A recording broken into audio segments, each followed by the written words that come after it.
Thank you, and good afternoon to all of you. It's pretty awesome to be joining this event. Thank you, AMD, for having us. My name is Erwan. I represent Crusoe. We are a neo-cloud. Basically, we provide managed clusters of AI and AI-only infrastructure to AI developers and so on. And we're little known because we not only build managed clusters, but we actually build data centers, source energy. We're very happy to be building the first Stargate data center, for example, in Texas. Today with me is Chenyu from a partner and customer, Chenyu from Fireworks. Thank you. Thank you for joining us. Yeah, thank you so much for having me. We love using Crusoe, so I'm happy to be here. Thank you. Well, actually, why don't we start with that? I mean, I think a lot of people know what Fireworks is about, but given that you were there from the beginning, you've had the idea behind the company. Do you mind sharing what the company is focusing on today? Yeah, so when you hear about Fireworks, the first thing that you probably think about is high-performance LLM inference. So if you want the fastest latency, the highest throughput per unit cost, you need to come to talk to us for that.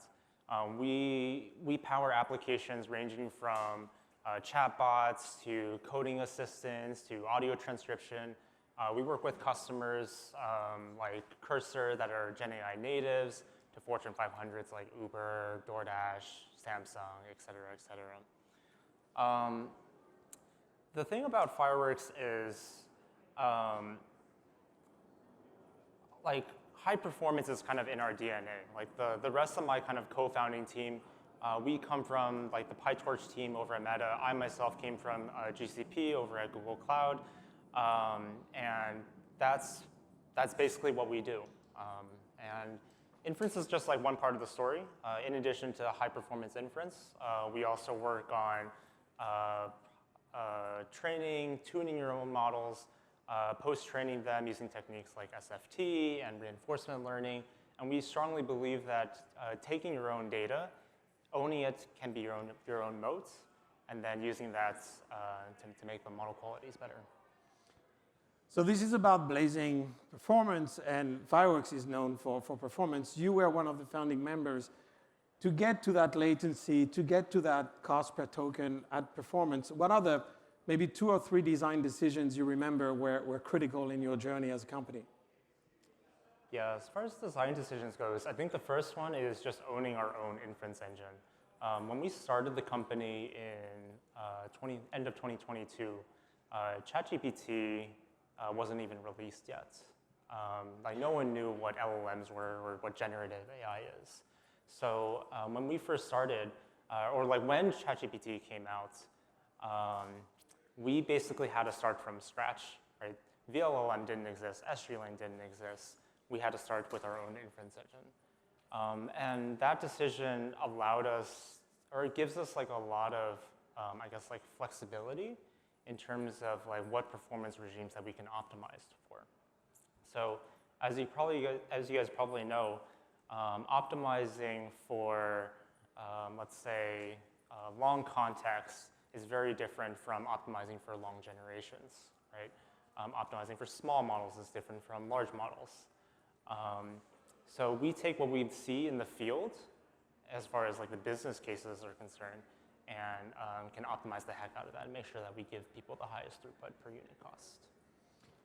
So you mentioned that you do more than inference, but you help people use their data to build differentiation, and effectively a lot of people are coming with their own fine-tuned models.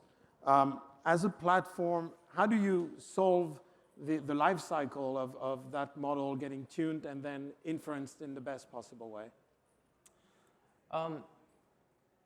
So I think the general theme for Fireworks, especially going into like the next year, is we want companies to own their own AI, right? So a lot of companies today, they're basically glorified GPT wrappers, right? You go to like a YC demo day, or you just drive down the 101 and every other billboard is some GPT wrapper for XYZ vertical, right?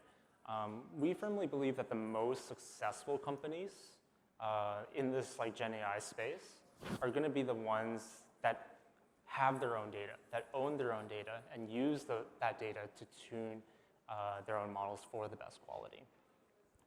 And the reason for that is just because the competition is so stiff, right? You're competing against, like I said, like 4 other startups that are using the same, frontier lab models. And, there's only so much you can do with prompt engineering, right? Prompt tuning. And then you have competition from the other end as well, right? What's stopping OpenAI or Anthropic from releasing a competing product that uses their own frontier models, right? I don't know how many coding assistants died the day Claude Code was released, right? So that's always going to be a risk that you're going to face if you don't own your own AI. So we strongly encourage all of the businesses that we work with that are using either a frontier lab model or an open source base model to strongly consider starting to tune them. So you help them tune, you help them inference. Now, underneath, because it's all about cost and performance, you need to manage multi-tenancy. You have multiple customers. How do you think of that, and how do you work with, I guess we work together on this, but how do you work with the infrastructure to optimize the whole stack from a cost performance point of view and multi-tenancy? Yeah, I mean, we have a number of techniques to optimize for I guess, tune models. One of the features that we push really heavily is multi-LoRa. Once you've tuned a model, you have a little kind of LoRa low-rank adaptation adapter that's on top. We have a mechanism to actually serve those types of models very efficiently on top of the base model, where you can serve, let's say, hundreds or even thousands of these LoRa's on the same serving stack. Right? This allows you to experiment with these hundreds of models using just one GPU or one node.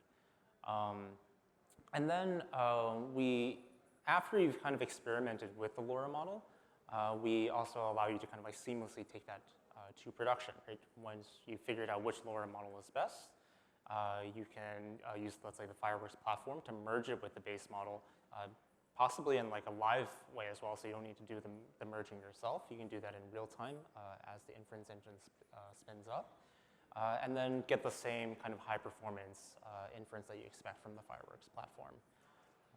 We also rely on clouds like Crusoe to basically give us the best price per performance, right? I mean, GPU cost is obviously on everyone's minds, and working with NeoClouds is honestly the best way to get the best price for your GPUs. But also, a bunch of cloud auxiliary costs also start coming to mind. So let's say you're using reinforcement learning to tune a model. You're doing potentially very, very large weight sinks between training and serving. These can be several terabytes large. You're doing this 4 or 5 times every hour between training and inference. And you're potentially also doing this across many serving replicas, 50, 100 serving replicas.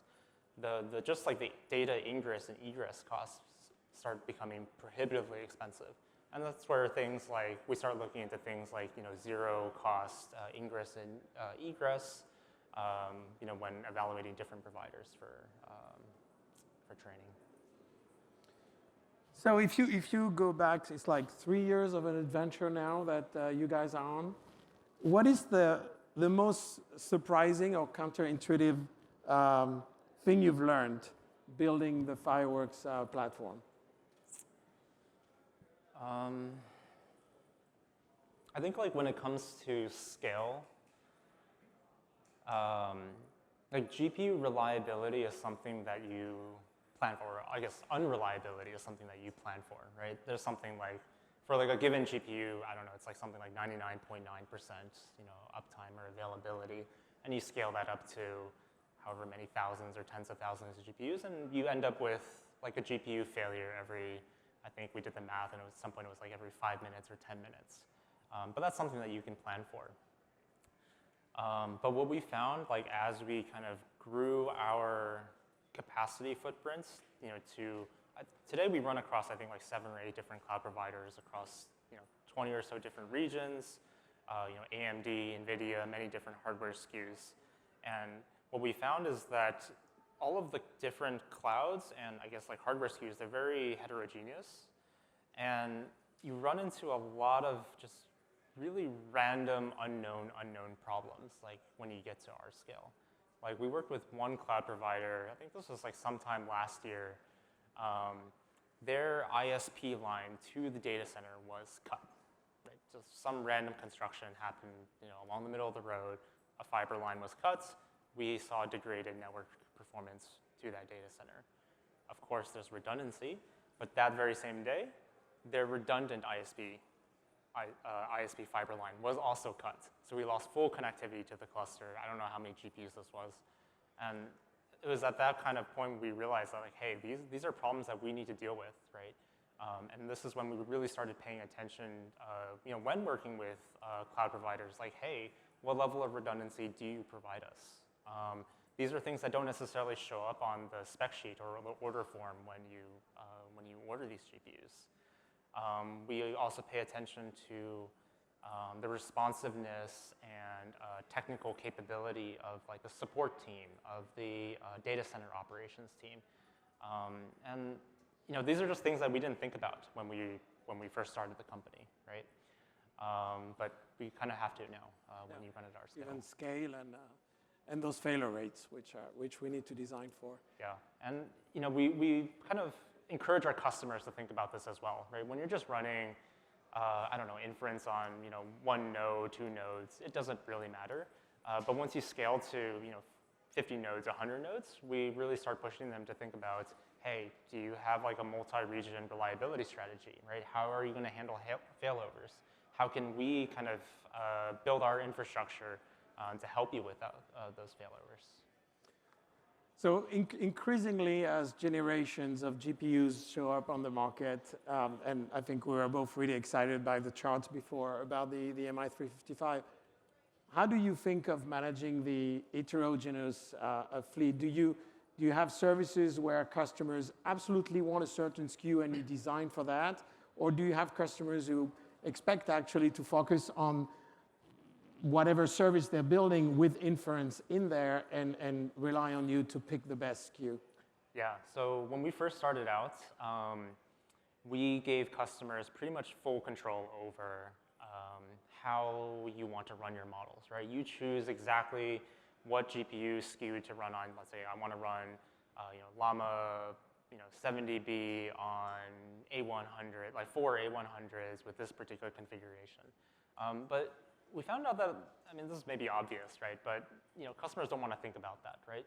They care about, well, first of all, a lot of customers don't even know what model they want to use, right? That's the first hurdle that they need to get over, right? How can I achieve the best model quality when I don't even know how to evaluate the 20 or so different open source models that are out there?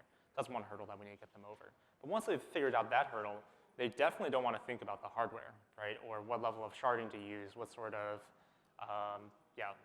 how to do like vertical scaling, horizontal scaling, whether they need like session affinity, whether they need what level of batching to use, that sort of stuff. So we're moving to a model which we're calling, I guess, like our virtual cloud, where you define just your business requirements. What is your workload requirements, right? So once you figure out what model you need, you just tell us how many input tokens do you typically run with? How many output tokens do you typically run with? What are your latency requirements? Do you need your time to first token to be under 300 milliseconds? Do you only care about throughputs if it's just like a batch processing use case? Maybe you have a couple regional requirements as well because of regulatory reasons. We take all of those constraints, we compile that, we run our optimizer in the background and figure out, hey, what is the best GPU configuration to use under the hood to achieve that. And then we can also continuously optimize that, right? As new hardware SKUs come out, as we introduce new regions, implement additional optimizations, we can kind of transparently move your workload around in a way that still satisfies your requirements but lowers your end-to-end cost.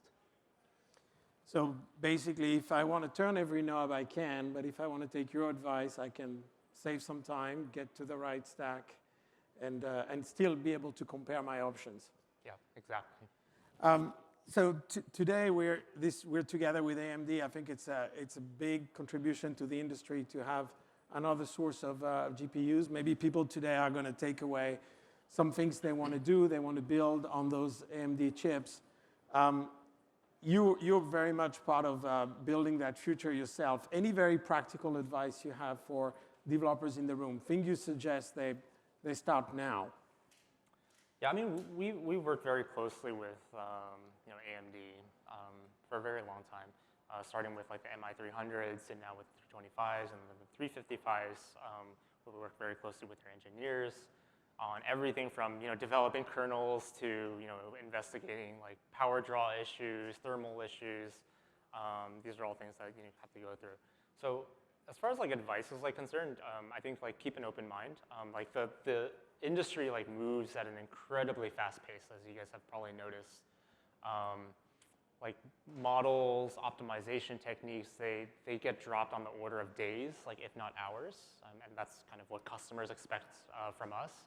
So we need to like maintain, we need to be as agile as we can, and our customers need to be agile as well.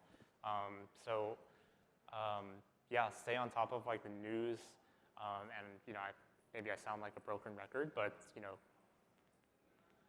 you should really consider tuning your own models, right? Like I think it makes sense, especially if you're like a startup founder, or if you're creating a new product within your business. It's totally okay to start with a frontier lab model, right? Get product market fit first, but once you get to that next step, you should have a strategy to at least investigate open source models. What can you do with them? How can you tune them, right? Because at the end of the day, like you need to make sure that your business is not at risk when something changes with the frontier labs. I think about the AMD chips, we were actually chatting with Chenyu. We are also using MI300 in production. We have the MI355. I think we're a few weeks away from shipping the first clusters powered by them. And to your point, it's like changing every day. And it's quite fascinating. And it's important to not build a belief system at day 0 and not challenge it before a few months, because a train may have left the station without you. It's incredible the speed at which the whole software kit around the chips coming together and so on. So I think engaging with the likes of Fireworks or with us at Crusoe, you get to learn what we learn on these chips and use them as early as you can. So maybe one final thought before we wrap up this conversation. What is the last thing you'd like to leave the audience with? Last thing, just like I said, just like keep an open mind. Just the pace of the industry is just incredible. Like GenAI just does not sleep. There are no holidays, there are no weekends, there are no nights a lot of the times. Like I distinctly remember, I think it was around this time last year was when DeepSeek V3 dropped. It was over Christmas. Yeah, I remember it was over Christmas. And we were all at home enjoying our holidays with our friends, our families. And then, I get this ping on Slack, on Christmas Day that, hey, this new model dropped from China. Like, we need to enable this as quickly as possible. And we did, right? We were one of the first inference providers to do that. I think that's kind of like the level of commitment that everyone in this room needs to have in order to win in this industry, right? This is not a normal time. I think same thing with DeepSeek R1. I think that dropped MLK Day. So that was another weekend that was ruined. Yeah, I mean, if there's like kind of one takeaway here, it's just, everyone needs to move fast here. And I guess Chinese companies, they love to work on American holidays. So I already have my holidays this year blocked off. So I don't want to comment on holidays at Crusoe, although I'm not sure the picture is that different. But I think it's super important to work with an ecosystem of people who move at the same pace as you do and who can save you time. Yeah. We enjoy working with Fireworks because we excel at those managed clusters. They understand the inference stack really well. And when those new chips from AMD pop up, we can get on it and then share the learnings and hopefully save you time, because you got actual services and products to build where models, inference, infrastructure are just an enabler. So Thank you for joining us. Thank you, Chenyu, for sharing your thoughts, and have a good rest of your day. Yeah, thank you for having me.